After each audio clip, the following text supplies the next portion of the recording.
As the anesthetic began to wear off, the Ukrainian soldier, a scrawny, mud-flecked 19-year-old, let out a low wail in the back of the ambulance, then fumbled with his oxygen mask and swore as he mumbled, "Give me my rifle." They're often like this. So much trauma, said Dr Inna Dymitr, stroking the soldier's pale face as he slipped back into unconsciousness and the ambulance swerved at furious speed, heading away from the front lines southeast of Zaporizhzhia. The young soldier's name was Oleh.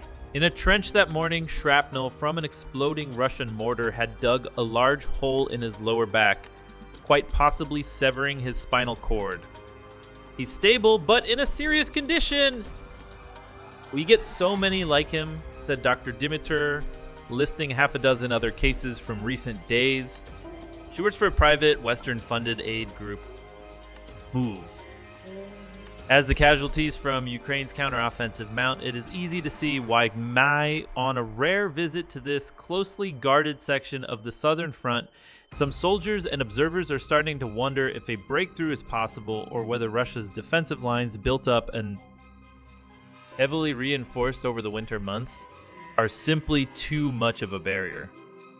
Outmount Western help. I think we might lose this game, said Kyrilo Potres, Ukrainian Marine whose lower left leg was torn off by Russian mine in 2020, but who has now returned to the front lines. Potres said the presence of vast Russian minefields was proving a huge obstacle. These Russians, there are a lot of them. They have many anti-tank guns and missile systems, he says. And yet, 1 month into this long-planned counterattack, there are plenty of soldiers and experts who vehemently disagree, judging that the opening phase is going according to plan, and that the active front line, which stretches in a rough arc for more than 1,000 km, 620 miles, from the Black Sea coast up to Ukraine's northeastern border with Russia, was never going to be breached with the same abrupt speed that. Having spent the last few weeks visiting 3 separate sections of the front and talking to a range of people, I'm tempted to divide these differing perspectives into 3 broad groups. Those who see Russia's defensive lines as if they're made of tin, those who see them as wood, and those who imagine them as glass. The tin theory, malleable but resilient, was first sketched out for me more than 2 weeks ago by a weary medic I met at a field hospital close to the near-obliterated Donbass town of Bakhmut. Amidst the crash and boom of artillery fire, he described Ukraine's mounting casualties, warned that Russia had had too long to prepare its defenses and had too many troops, and concluded that while Ukraine might be able to push the front line back, perhaps even by tens of kilometers, it would struggle to do more than dent Russia's overall strategic hold of east and southeastern Ukraine. I think this war will not be resolved in the battlefield. It will end with a political deal, he said gloomily. The wood theory, by which I mean a front line more likely to snap and splinter, but not collapse, was brought home to me some 3 hours drive southwest of Bakhmut, beyond the small town of Oleh.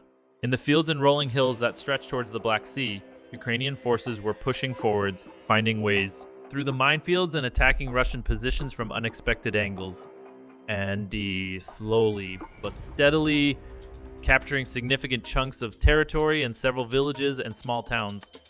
I'm a realist, although some people call me a pessimist, said Artem, a 36-year-old soldier as a Ukrainian jet roared overhead. His view was that Russian troop morale was low and that Ukraine was likely to make some significant breakthroughs in the coming months, but he could not see the counteroffensive turning into a rout, like it briefly did last November.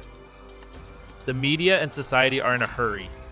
The worst option is always possible, he added, wondering what sort of price Ukraine would be prepared to make in terms of the likely casualties involved forcing a strategic break in Russia's front lines.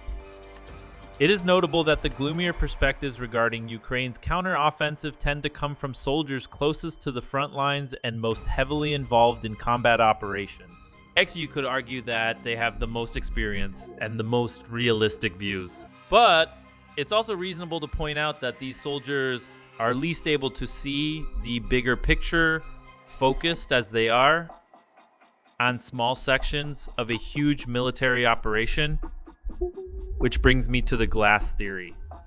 The view, widely held by prominent Western military analysts like Mick Ryan and generals like UK Armed Forces Chief Sir Tony Radakin, that the counteroffensive is on course, and that in weeks or months, Russia's defenses will shatter, allowing Ukraine to seize strategically significant territory and to advance close to, if not into, the Crimean Peninsula. This theory supporters urge patience, not pessimism, arguing that Ukraine's lack of air power means it cannot do the vital early work of destroying Russia's operational system, mean its logistical supply lines and command centers with the speed it would like. Instead, Ukrainian forces are using ground-based missiles to do the work, and at the same time attacking Russian positions in as many places as possible in order to tie up and destroy as much enemy manpower and equipment as possible. Starve, stretch,